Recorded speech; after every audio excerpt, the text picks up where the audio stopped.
अस्सलाम वालेकुम नादरीन, आप यूट्यूब चैनल देख रहे हैं। मैं इमरान खान हूँ। नादरीन, आज के वीलॉग का आगाज़ करते हैं कायद-ए-आज़म मोहम्मद अली जिन्नाह के एक कॉल से। कायद-ए-आज़म ने पाकिस्तान की फ़ौज से ये कहा था कि do not forget that arm forces are the servants of the people, you do not make national policy, it is we the civilians who decide the issues and it is your duty to carry out these tasks with which you are interested. M Ali Jinnah, Mohammad Ali Jinnah ने कायद-ए-आज़म ने ये कहा था और ये बात कायद-ए-आज़म ने arm forces को कही थी कि ये मत भूलो कि फ़ौज अवाम के खाते में, तुम लोग कौमी पॉलिसी नहीं बनाते, ये हम सिविलियंस हैं जो इश्यूज़ के मुताबिक पॉलिसियाँ बनाते हैं और ये तुम्हारी ड्यूटी है कि तुम उन पर अमल दरामद करो। हम इस सिलसिले में तुम पर भरोसा करते हैं, यानी जो तुम्हें काम दिया जाए उसको फिर तुम पूरा करो। लेकिन पाकिस्तान में बदकिस्मती से ऐसा हुआ नहीं। जो सोच कर कायद-ए-आज़म ने पाकिस्तान बनाया वैसा पाकिस्तान हमने देखा ही नहीं, और हमने कभी इसके बारे में सोचा भी नहीं कि हमें कैसा पाकिस्तान बनाना चाहिए था। पाकिस्तान बनाने के पीछे मकसद क्या था? आप जब भी कोई चीज़ खरीदते हैं, बनाते हैं, किसी चीज़ के लिए ज़ोर लगाते हैं, कोशिश करते हैं, तो उसके पीछे कोई ना कोई मकसद तो होता है ना। तो पाकिस्तान बनाने के पीछे भी तो एक मकसद था। क्या बहैसियत कौम हमने कभी सोचा कि हमने पाकिस्तान क्यों बनाया, इसके पीछे हमारा मकसद क्या था? खैबर पख्तूनख्वा ने यह किया कि कोई 17.5 लाख पौधे लगा दिए यौम आज़ादी पे। ये एक अच्छी बात है, हमें भी ऐसा लगता था और अभी भी लगता है कि ये एक अच्छा काम है जो करना चाहिए। यौम आज़ादी पे नहीं, हर वक्त करना चाहिए, हर मौके पर यह करना चाहिए। हमें बहुत ज़्यादा दरख्त लगाना और उनकी हिफाजत करना है। लेकिन 14 अगस्त का दिन एक्चुअली किस लिए है? इस दिन हमने एक अलग मुल्क बनाया था, एक ख़ास मकसद के लिए। वो मकसद क्या था वो अल्लामा इकबाल रहमतुल्लाह अलैह ने भी बताया, वो कायद-ए-आज़म मोहम्मद अली जिन्नाह ने भी बताया कि हम एक ऐसा मुल्क बनाएंगे जहां आज़ादी के साथ सांस ले सकेंगे, एक ऐसा मुल्क बनाएंगे जहां हमारे ऊपर गुलामी नहीं होगी, एक ऐसा मुल्क बनाएंगे जहां पे हम खुद मुख्तार होंगे, एक ऐसा मुल्क बनाएंगे जहां पे हमारी मर्जी चलेगी, हकीकी जमहूरियत होगी, लोग हकीकी तौर पे आज़ाद होंगे। लेकिन क्या हमने अपनी मंजिल की तरफ वो आगे बढ़ने का फैसला किया या हम कुछ आगे बढ़े भी हैं? नहीं, ऐसा नहीं हुआ। अब हर साल जब 14 अगस्त आती है तो हम बाजे बजाते हैं, मोटरसाइकिलों के साइलेंसर निकाल के उसमें शोर मचाते हैं, हम रैलियां निकालते हैं, बहुत ऊंची आवाज़ में डेक लगा के म्यूज़िक बजाते हैं, बहुत सारे लोग नाच गाना करते हैं। अब तो बड़ा वल्गर किस्म का नाच गाना भी होना शुरू हो गया है, यानी हम फायरिंग करते हैं, आतिशबाजी करते हैं, बहुत सारी ऐसी चीज़ें करते हैं जश्न आज़ादी पे। इसके लिए हम एक और दिन भी रख सकते हैं, यानी वैसे ही मेरे ख्याल में ये दिन इसके लिए है नहीं। 14 अगस्त एक संजीदा दिन है। इस दिन आपने ज़मीन का एक बड़ा टुकड़ा हासिल किया था, एक अलग मुल्क आपने हासिल किया था पाकिस्तान के नाम से। इस मुल्क को बनाने के पीछे बहुत सारे मकासद थे।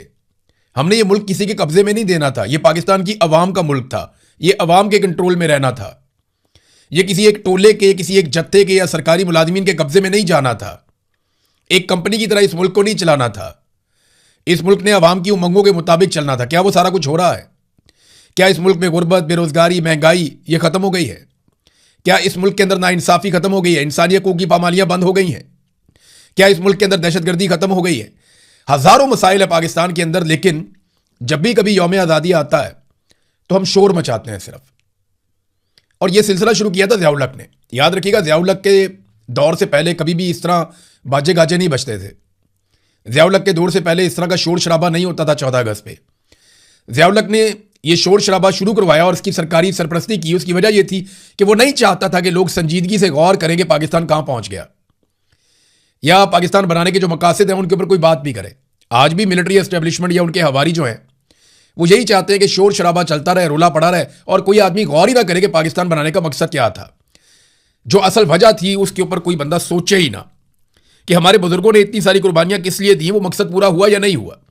इसके ऊपर कोई सोचेगा भी नहीं, क्योंकि हम इतना शोर बजाएंगे, इतने बाजे बजाएंगे, इतने मोटरसाइकिलों के साइलेंसर निकालेंगे, इतना म्यूजिक चलाएंगे और इतनी आतिशबाजी और फायरिंग करेंगे कि किसी को समझ ही नहीं आएगी कि असल मकसद क्या था और आज के दिन में हमें क्या बात सोचनी है। ये बाजे के लिए ना एक अलग दिन रखना चाहिए, एक ऐसा दिन मुंतखब किया जाए जब सारी कौम को इजाजत हो, बाजे बजाएं, रैलियां निकालें, शोर मचाएं, एक रोला डे पाकिस्तान में रख लेंगे। जितना आपने एंजॉय करना है आप करें, लेकिन ये दिन खास दिन है। इस दिन कम से कम गौर करें कि आपके साथ हुआ क्या, कितना बड़ा मजाक आपके साथ किया गया कि जिन जिन मकासद के लिए आपने मुल्क बनाया था उन तमाम मकासद को पसे पुश्त डाल दिया गया और हम अपने मकसद से बहुत दूर निकल आए। ये तो नाज़रीन कायद-ए-आज़म का एक स्टेटमेंट था जिससे मैंने अपने वीलॉग का आगाज़ किया। आज मैं आपको एक बयान बताता हूँ, ये बयान आप गौर से सुनिए। ये सरदार अमान खान ने स्टेटमेंट दिया आज़ाद कश्मीर में खड़े होकर। सामने खवातीन भी हैं, बच्चे भी हैं, तलबा भी हैं, बहुत बड़ी तादाद में लोग हैं। पाकिस्तान की मिलिट्री एस्टेब्लिशमेंट ने आज़ाद कश्मीर को इस्तेमाल किया बड़े लंबे अरसे तक। मकबूजा कश्मीर के नाम के ऊपर बहुत सारा फंड इकट्ठा किया, बहुत सारा पैसा इकट्ठा किया, बहुत बड़ी फौज तैयार की, लेकिन मकबूजा कश्मीर का 1 इंच भी आज तक फतह करके नहीं दिया। और ये अब आहिस्ता आहिस्ता कश्मीरी बोलना शुरू हो गए हैं, वो बातें खोलना शुरू हो गए हैं जो बातें कभी नहीं खुलनी चाहिए थी। पाकिस्तान की मिलिट्री एस्टेब्लिशमेंट ने जो कुछ भी किया वो अब सामने आ रहा है। ये 7 लोग थे जिन्होंने 1996 में पाकिस्तान तहरीक इंसाफ की बुनियाद रखी। फिर आने वाले सालों में बहुत सारे लोग शामिल होते चले गए, कई लोग छोड़ गए, कई लोग पाकिस्तान तहरीक इंसाफ के साथ रहे। और ये बात डॉक्टर शीरी मज़ारी ने कैटेगोरिकली अपने एक स्टेटमेंट के अंदर लिख कर रख छोड़ी कि ये वो 7 लोग हैं जिन्होंने पाकिस्तान तहरीक इंसाफ की बुनियाद रखी थी, और ये इमरान खान साहब ने इंफॉर्मेशन दी थी। नाज़रीन, 4 वफाकी वुज़रा को निशाने इम्तियाज़ देने का फैसला किया गया है। और ताहिर अशरफी को, तो ताहिर अशरफी का तो बनता है ना। ताहिर अशरफी ने जितनी खिदमात सर अंजाम दे दी हैं, जितनी मौलाना ताहिर अशरफी ने गालियाँ खा ली पाकिस्तानियों से, चलो एक आधा निशाने इम्तियाज़ या कोई ना कोई तमगा तो दे देना चाहिए बेचारे को। लेकिन आप बाकी लोगों को किस चक्कर में तमगा दे रहे हैं? ताहिर अशरफी का तो चलो बनता है ना कि बहुत बेचारे ने कुर्बानी दी है, बहुत ज़्यादा। यानी जितना ताहिर अशरफी साहब ने पॉलिश की है और जितना ताहिर अशरफी साहब ने गेम चुक के रखी है ना, उतनी तो किसी ने नहीं भी की। तो बाकी एक तो मोहसिन नकवी को दे रहे हैं। हालांकि अभी थोड़े दिन पहले तक मोहसिन नकवी के बारे में वफाकी वुज़रा ये कह रहे थे कि इसकी कारकर्दगी बहुत ख़राब है। इसके बारे में बता रहे थे कि वजारत दाखिला में इसने बहुत गंद मारा हुआ और मोहसिन नकवी ने कोई कारकर्दगी नहीं दिखाई, किसी एक नुक्ते के ऊपर भी ये अमल दरामद नहीं करवा पाया, ये वज़ीर दिफा कह रहा था। लेकिन फिर भी मोहसिन नकवी को निशान इम्तियाज़ मिल रहा है। क्रिकेट का बेड़ा गर्क कर दिया, निशान इम्तियाज़ मिल रहा है। वज़ीर दाखिला, पूरे पाकिस्तान के अंदर आग लगी हुई है तूलो अर्ज़ के अंदर। एक SHO की मारते दहशतगर्द। आज बलूचिस्तान में कर्फ्यू लगा हुआ है कई इलाकों में, लेकिन ये वज़ीर दाखिला और इसको निशान इम्तियाज़ देने का फैसला किया जा रहा है। बात सिर्फ वही है, जो फील्ड मार्शल की खिदमत करेगा उसको निशान इम्तियाज़ भी मिलेगा। और बहुत सारे लोग हैं, साफ़ियों को मिल रहे हैं। इसमें साले जाफ़र एक बहुत बड़ा नाम है। साले जाफ़र की बहुत सारी खबरें बड़ी मशहूर हुई, बड़ी कमाल। ये मिलिट्री एस्टेब्लिशमेंट का जिसके साथ ताल्लुक ठीक हो वहाँ ये गेम चुक के रखते हैं। साले जाफ़र की ये खूबी है। जब नवाज शरीफ वगैरह बेचारे पकड़े गए थे ना, तो उनके कमरों से जिनसी अद्वियात और गंदी फिल्में और पता नहीं क्या कुछ साले जाफ़र ने निकाल लिया और उसकी एक खबर भी बना के चला दी। जंग अखबार के अंदर आज तक छपी हुई है, सामने मेरे पड़ी हुई है, ये देखें, ये खबर है। नवाज शरीफ अटक, जेल मुंतकिल, प्राइम मिनिस्टर हाउस से वीडियो फिल्में और जिनसी अशिया बरामद हो गई हैं और जनाब अटक किले में मुंतकिल कर दिया गया, जहाँ उनसे बाद मामलात के बारे में पूछताछ किए जाने का इम्कान है। जंग को पता चला है कि वज़ीर आज़म से अहम मामलात के बारे में जो है वो बातचीत होगी, और साथ उन्होंने ये बताया कि प्राइम मिनिस्टर हाउस में एक इंक्लूजर मखसूस था जिसके एक हिस्से को नवाज शरीफ के दामाद कैप्टन सफदर भी इस्तेमाल करते थे। शहबाज शरीफ की ख्वाबगाह से जिनसी मकासद के लिए इस्तेमाल में आने वाली अद्वियात मिली थी। पता नहीं क्या कुछ लिखा हुआ है, बकवास। लेकिन यहाँ ये बंदा जो है ना, इसने ये खबर भी दी हुई थी एक और, इसी ने साले जाफ़र ने खबर दी जी कि नून लीग ने 7 ट्रक भर के जो असला है वो फ़ौज के ख़िलाफ़ लड़ने के लिए लोगों को प्रोवाइड किया, अपने कारकुनों को 7 ट्रक भर के असला प्रोवाइड किया नून लीग ने अपने कारकुनों को, और उनकी ट्रेनिंग करवाई कबायली इलाकों से, और वो फ़ौज को मारेंगे। ये खबर भी साले जाफ़र ने दी हुई थी। फिर मरीम नवाज़ के पीले रंग की कपड़ों की खबर भी साले जाफ़र ने दी थी। एक दफ़ा नवाज शरीफ जो है वो उधर किसी मुल्क में गए, सेंट्रल एशिया में, तो वहाँ साले जाफ़र ने खबर दी कि उस दिन हल्की हल्की बारिश हुई, तो वहाँ पे उन्होंने कहा कि आपके वज़ीर आज़म तो रहमत हैं, यहाँ पे हल्की हल्की बारिश शुरू हो गई है। हालांकि उधर होती रहती है हल्की हल्की बारिश, तो वहाँ मौसम अच्छा है, उन मुल्कों का ठंडे मुल्क है, वहाँ पे चलता रहता है, लेकिन वहाँ जाके भी गेम चुक दी थी।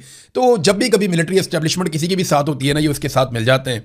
तो साले जाफ़र का बनता है जनाब, उनको भी अब दिया जा रहा है निशान इम्तियाज़। और भी बहुत सारे साफ़ियाँ ऐसे ही मिलते जुलते ही हैं, इसी तरह के करैक्टरों को नवाजा, इन निशानों को भी बेड़ा गर्क कर दिया।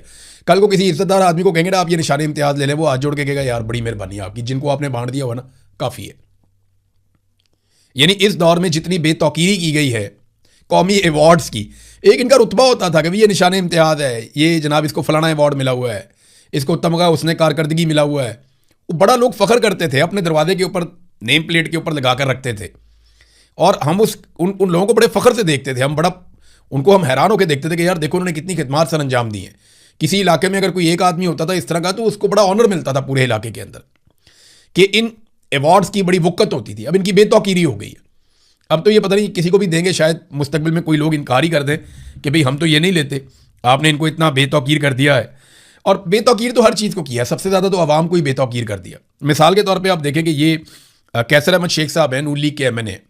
इन्होंने 5 लीटर पेट्रोल जो है वो मुफ्त देने का फैसला किया। ये कोई 1500-1600 रुपये का बनता है पेट्रोल। ये 5 लीटर पेट्रोल इन्होंने कहा मैं मुफ्त में दूंगा जश्न आज़ादी के दिन। हज़ारों लोग लाइनों में लगे हुए थे। लोग रात के वक्त आके कतारों में खड़े हो गए थे। सुबह जब मुफ्त में पेट्रोल मिलेगा तो हम पेट्रोल लेकर जाएंगे। ये कौम की हालत कर दी इन्होंने 5 लीटर पेट्रोल के लिए। यहाँ पे आप बरतानिया में ऐलान करें ना कि 5 लीटर क्या आप करें 20 लीटर पेट्रोल मिल रहा है आपको, सुबह 4 बंदे मुश्किल से मिलेंगे जो लाइन में लगे हुए होंगे। और इसके ऊपर जो सूद हमने अदा करना है सालाना, वो 12 ट्रिलियन का सूद है। 12 ट्रिलियन का सूद, 12 ट्रिलियन, यानी जितना आपकी फौज का बजट है एक साल का, उससे 4 गुना आपका हर साल जाता है सूद के अंदर जो आपको देना है। तो ये पाकिस्तान के कर्जों की इन्होंने हालत कर दी है कि 12 ट्रिलियन आपको सिर्फ हर साल सूद की मद में अदा करने पड़ते हैं। नादरीन, ये आसिफ अली जरदारी ने एक बड़ी अजीब और गरीब बात की है, मैं आपके साथ शेयर करता हूं। उन्होंने कहा जी मेरे वालिद जो हैं वो जंग लड़ने गए थे कश्मीर में, और कश्मीर के जहाद में उन्होंने हिस्सा लिया और अल्लाह के फजल से ड्यूरेंट लाइन हासिल हो गई। ये मुझे साइंस ही नहीं समझ आई। आसिफ अली जरदारी कहते हैं जी मेरे अब्बा जंग लड़ने गए थे, कश्मीर के जहाद में हिस्सा लेने गए थे। हालांकि तारीख की किताबों में कहीं ये मिलता नहीं है, इससे पहले इन्होंने कभी बताया भी नहीं है। ये अब हम पे इंकशाफ हो रहा है कि इनके वालिद साहब जहाद भी करने गए थे और कोई कश्मीर के जहाद के अंदर हिस्सा भी लिया था, पता नहीं कैसे लिया था। लेकिन वो कहते हैं, अब तो चले मान लेते हैं, लेकिन वो कहते हैं मेरे अब्बा हुजूर लड़ रहे थे कश्मीर के जहाद में और हमें मिल गई थी ड्यूरेंट लाइन। उसके नतीजे में अल्लाह के फजल से ड्यूरेंट लाइन वो लाइन है जो अफगानिस्तान और पाकिस्तान के बॉर्डर के साथ साथ है। ये पाकिस्तान की मगरबी सरहद है। पाकिस्तान की जो मशरकी सरहद है वो तो इंडिया के साथ है, और वहाँ पे ड्यूरेंट लाइन नहीं है, वहाँ पे लाइन ऑफ कंट्रोल है, वहाँ पे वर्किंग बाउंड्री है, और वहाँ पे इंटरनेशनल बॉर्डर है। ये 3 चीज़ें सदर पाकिस्तान को इस बात का नहीं पता, आपने उठा के सदर बना दिया उसको जाली फार्म 47 के ऊपर। 3 किस्म की बाउंड्रीज आपकी इंडिया के साथ लगती हैं, वर्किंग बाउंड्री, इंटरनेशनल बॉर्डर, और एक आपका लगता है जो लाइन ऑफ कंट्रोल। और जो ड्यूरेंट लाइन है आपकी वो पाकिस्तान और अफगानिस्तान के बीच में, जो पाकिस्तान की सबसे लंबी सरहद है। तो आसिफ अली जरदारी साहब के वालिद लड़ते रहे उधर मशरकी सरहदों पे, और ड्यूरेंट लाइन बन गई मगरबी सरहदों पे, और उन्होंने बड़ी खूबसूरती से अंग्रेजी में तकरीर करते हुए दोनों को जोड़ दिया। मैं तो हैरान होता हूँ, और सुनने वाले उसके बाद तालियां बजा रहे थे, फील्ड मार्शल की मौजूदगी में सारी वहां पर तालियां बजा रहे थे। एक दूसरे, इसको कहते हैं अंजुमन सताइश बाहमी, कि तू मेरी तारीफें कर मैं तेरी तारीफें करता हूं। एक दूसरे की इन्होंने फुल गेम उठाई हुई है। नादरीन, सुप्रीम कोर्ट से रिटायर होने वाली जो जज साहबा मुसर्रत हलाली साहबा, अवामी रिएक्शन उनसे बर्दाश्त ही नहीं हुआ। अभी तो पार्टी शुरू हुई है, अभी तो लोगों ने रिएक्शन दिया ही नहीं। उन्होंने कहा जी मेरे बारे में लोगों ने काफ़ी तज़हीक आमेज़ गुफ्तगू की है, अब वो अपने किरदार की खुद ही तारीफ़ें करना शुरू होंगी। मेरा किरदार उस कोर्ट में देखें, मेरा किरदार वहाँ पे देखें, जजों के फैसले बोलते हैं। अगर आपने अच्छे फैसले किए होते, अपने फैसलों में इंसाफ किया होता और एस्टेब्लिशमेंट के दबाव से बाहर फैसले किए होते, तो आपको अपनी सफाइयाँ ना देनी पड़ती। पाकिस्तानी आपका इकबाल बुलंद करते, पाकिस्तानी आपकी खुद तारीफ़ करते, लेकिन आपके फैसले जो है वो अब आपका पीछा नहीं छोड़ेंगे, और ना पाकिस्तानी आपका पीछा छोड़ेंगे। यानी आप जब बैठे होते हैं ना कुर्सी के ऊपर, गद्दी के ऊपर, तो आपको बाहर दिखाई नहीं देता, आपको लगता है मसला ही कोई नहीं है, आपकी गेम चुक के रखी होती है अगलों ने। लेकिन जब आप कुर्सी से नीचे उतरते हैं, जब लोगों की ज़ुबानें खुलती हैं, जब लोग आपको बताते हैं कि आपने क्या किया उनके साथ, तो फिर आप पछता रहे होते हैं, लेकिन आपके पास रास्ता कोई नहीं होता। तो यही हुआ मुसर्रत हलाली साहबा के साथ। इन्होंने बड़ी ज़्यादती की पाकिस्तान के साथ, बड़ा जुल्म किया इन्होंने पाकिस्तान के साथ। ऐसे घटिया फैसले इन्होंने दिए और दबाव के अंदर फैसले दिए, ऐसी नाइंसाफ़ियाँ इन्होंने की हैं कि ये लोग तारीख़ में निशाने इबरत बनेंगे, तारीख़ के कूड़ेदान में जाएंगे। ये खातून है इसलिए इनका बहुत लिहाज किया जा रहा है, लेकिन याद रखें वो तमाम जज साहबान जिन्होंने पाकिस्तान के साथ जुल्म और ज़्यादती की है और इस जबर का हिस्सा बने हैं, बचेंगे वो भी नहीं। हर आदमी को निशाने इबरत बनाया जाएगा, कोई तारीख के हाथों बनेगा, कोई अवाम के जुमलों के हाथों बनेगा। लोग नहीं छोड़ेंगे, इनकी औलादें बता नहीं पाएंगी कि ये हमारे बुजुर्ग थे, ये बता नहीं पाएंगी इनकी औलादें कि हमारी इनसे कोई रिश्तेदारी है, या हम इन्हें जानते हैं, या ये हमारी मोहल्लेदार हैं, या हमारा इनके साथ कोई ताल्लुक है। चक्कर ही कोई नहीं। ये लोग रोएंगे सर पकड़ के कि इन्होंने किया क्या। पूरी कौम एक तरफ खड़ी है और ये अलग तरफ खड़े हुए सिर्फ एस्टेब्लिशमेंट की सफ के अंदर। नादरीन, आखिरी खबर मैं आपको दूं कि जो मोहम्मद हुसैन जिन्हें मारा गया रावलपिंडी में, जिनके बारे में क्लेम किया गया कि ये GHQ के ऊपर पाकिस्तान तहरीक इंसाफ का झंडा लहराने आ रहा था 30 बोर का एक पिस्तौल लेकर, और फिर इसे कत्ल कर दिया गया। अब उसकी मैयत अभी तक वापस नहीं की गई। 3 दिन गुजर गए, चौथा दिन शुरू हो गया, उसकी मैयत वापस नहीं दे रहे। बहुत ज़्यादा कोशिश की उसकी फैमिली ने, वहाँ के लोगों ने, हत्ता कि सूबाई हुकूमत ने भी, लेकिन उसकी जो डेड बॉडी है वो अभी तक वापस नहीं मिली, और ना ही इस केस से जुड़े हुए सबूत अभी तक मंजर आम पे लाए गए हैं।